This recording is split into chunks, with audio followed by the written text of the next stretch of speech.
How to create QR code in Canva. So hello guys, in this quick tutorial video I will tell you how you guys can do that. So for that, simply open Canva. Now click on top left corner three lines. After that, click on apps. Here you guys will see file and data management. So simply click on file and data management.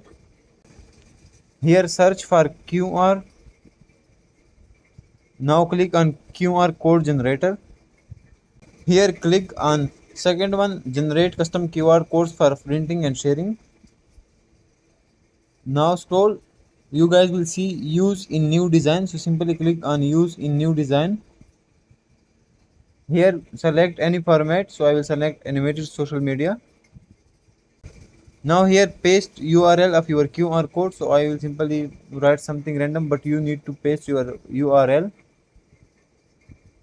After that, click on generate code. Once you click on generate code, your QR code will be generated.